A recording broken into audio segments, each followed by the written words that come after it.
नमस्कार, बहुत स्वागत है आपका हमारे इस खास पेशकश में। मैं हूं आपके साथ अमित शर्मा और मेरे साथ मौजूद है जानी मानी ज्योतिष, टैरो और वास्तु एक्सपर्ट डॉक्टर सीमा जिंदल जी। सीमा जी, आपका बहुत बहुत स्वागत है हमारे इस खास कार्यक्रम में। नमस्कार। शारदीय नवरात्र की शुरुआत हो रही है। इन 9 दिन माता के भक्त उनकी उपासना करने के साथ ही उनका आशीर्वाद लेने के लिए लालायित रहते हैं और इस कार्यक्रम में हम सीमा जी से जानेंगे कि क्या है घट स्थापना का मुहूर्त, पूजन विधि, साथ ही माता के विभिन्न स्वरूपों पर भी हम इनसे चर्चा करेंगे।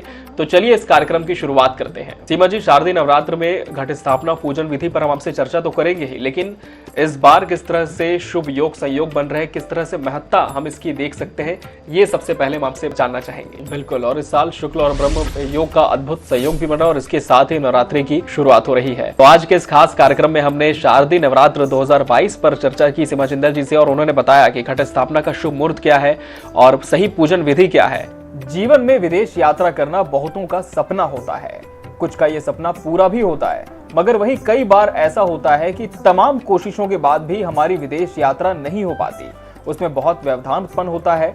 ऐसे में ज्योतिष शास्त्र में कुछ ऐसे उपाय दिए गए हैं जिनके जरिए आप विदेश यात्रा के अपने इस सपने को साकार कर सकते हैं। आचार्य जी, ऐसी बहुत सारी परेशानियां आती हैं जिससे आप विदेश नहीं जा पाते, वहां पर अपनी इच्छा के अनुसार आप काम नहीं कर पाते। सबसे पहले आपसे हम यही समझेंगे कि आखिर ये परेशानियां होती क्यों हैं, ज्योतिष शास्त्र में इसके बारे में किस तरह का दर्शन देखने को मिलता है। हमारा जो भी ये जीवन है हमारे प्रारब्ध के हिसाब से हमें मिला है। यदि आचार्य जी किसी राशि का जातक है, वो विदेश जाना चाहता है लेकिन कुंडली में योग ही नहीं है, तो क्या कोई ऐसे उपाय हो सकते हैं जिससे कि उसकी कुंडली में कुछ ऐसे परिवर्तन हो, कुछ ग्रह की स्थिति मजबूत हो कि उसकी विदेश यात्रा सफल हो सके?